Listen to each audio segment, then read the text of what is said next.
Europe को Christian कहने में कोई प्रॉब्लम नहीं है, मिडिल ईस्ट को इस्लामिक कहने में कोई प्रॉब्लम नहीं है, लेकिन फिर भारत को हिंदू या सनातन से जोड़ना इतना प्रॉब्लमैटिक क्यों? हमसे बार बार ये बोला जाता है कि हम यहाँ रह सकते हैं, यहाँ से बिलोंग भी कर सकते हैं, पर हमारी सभ्यता भारत को डिफाइन नहीं कर सकती। ये एक ऐसी डिमांड है जो किसी और सिविलाइजेशन से नहीं की जाती। सेक्युलरिज्म के नाम पर हमसे ये एक्सपेक्ट किया जाता है कि हम अपनी जमीन को उसकी हिंदू आइडेंटिटी से अलग कर दें, और इसलिए इस बात को ऑनेस्टली एड्रेस करना बहुत ज्यादा जरूरी है। सनातन फिलॉसफी में भारत सिर्फ एक नेशन स्टेट नहीं है, बल्कि एक सैक्रेड लैंडस्केप है, जहाँ पूरी ज्योग्राफी ही फेथ का हिस्सा है। गंगा सिर्फ एक नदी नहीं है, कैलाश सिर्फ एक पहाड़ नहीं है, ये सब उस सिविलाइजेशनल मेमोरी का हिस्सा है जो हजारों साल से एक्यूमुलेट हुई है।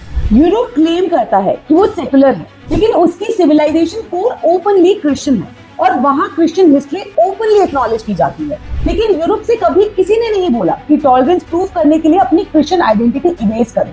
सेम चीज यूएसए और मिडिल ईस्ट के केस में भी है, पर जब बात भारत की आती है तो सडनली प्लूरलिज्म दिखाने के लिए हमारी सभ्यता से हमें अलग होने को बोला जाता है, क्योंकि हमारी सभ्यता वेस्टर्न कैटेगरीज में फिट नहीं होती। ना हम चर्च बेस्ड हैं, ना स्क्रिप्चर सेंट्रिक, ना हमारे यहाँ एब्सोल्यूट ट्रुथ का कोई कॉन्सेप्ट है, और ना ही सनातन कल्चर लैंड और लाइफ को अलग करके देखता है। और हाँ, हमसे ज्यादा सेक्युलर कोई हो भी नहीं सकता।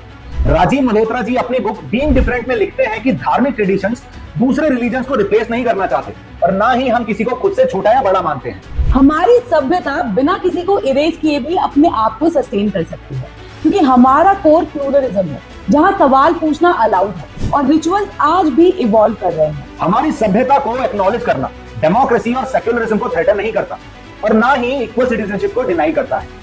ये बस उस आइडिया को रिजेक्ट करता है कि भारत को मॉडर्न बनने के लिए अपनी सभ्यता का गला घोटना पड़ेगा। कमेंट में बताओ, क्या सिविलाइजेशनल आइडेंटिटी को एक्नॉलेज करना सेक्युलरिज्म के अगेंस्ट है? और अगर ये पर्सपेक्टिव तुम्हें सेंसिबल लगा तो शेयर करो, क्योंकि ये सवाल पूछना जरूरी है।